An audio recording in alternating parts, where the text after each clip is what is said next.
I'm Kayla Watson, and I'm just going to go ahead and get into the questions.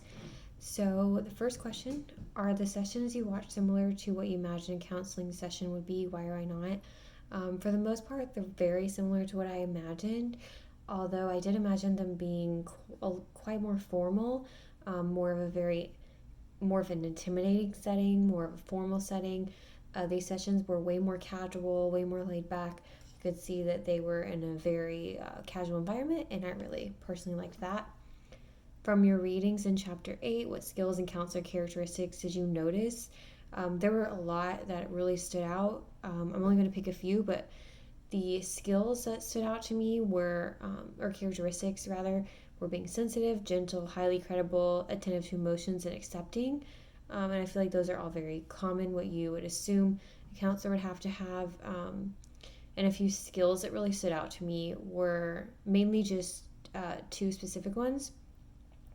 The way to use open questions, paraphrasing, reflection of feeling and meaning to relate to the client without being judgmental or putting blame on them, I thought was really interesting, because it kind of shows a way of relating to the client without specifically stating, "Oh, I went through that," or being judgmental or very straightforward. It kind of works around your own personal beliefs to really reflect and relate to the client in a way that I had never thought about before. So I really liked that a lot.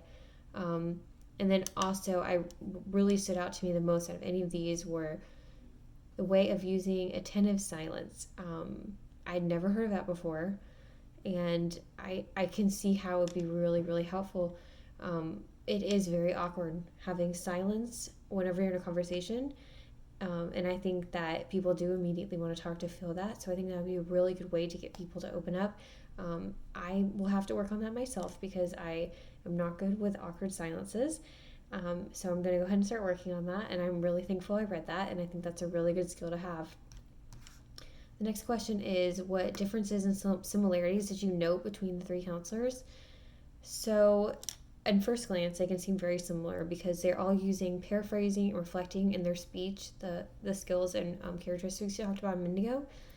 And they're all three leaning into their client. So they're physically moved forward. They don't have their hands crossed, they're not leaned back.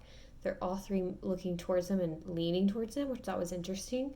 And I think that this is showing that they're very interested in the conversation, as the text said, paying attention very intently. And they also are very empathetic and understanding. But I felt like the differences are very noticeable. The counselor in the brainstorming session, the very first one, used a lot of summarizing with the client. He would summarize a lot of what the client said. I felt he was also the least connected to the client just because he didn't use any reflection in his speech to kind of relate.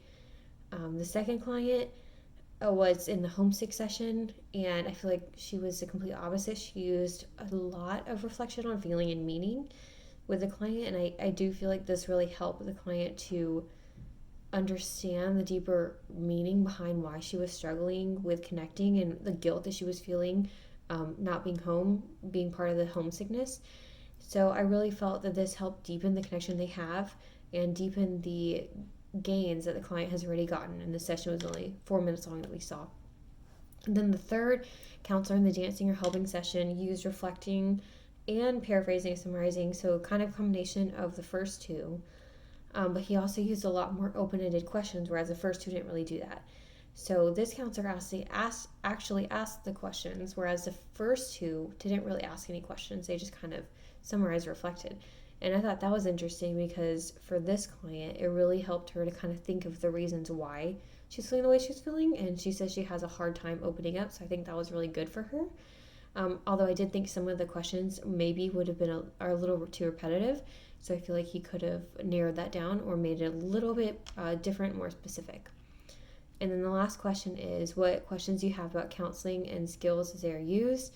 So my biggest question and concern for myself is how to choose which skills and characteristics to use on the clients. I feel like there's such a huge amount that you could possibly use to be helpful. So how do you narrow that down, and how do you really pick the best ones for your client in that moment?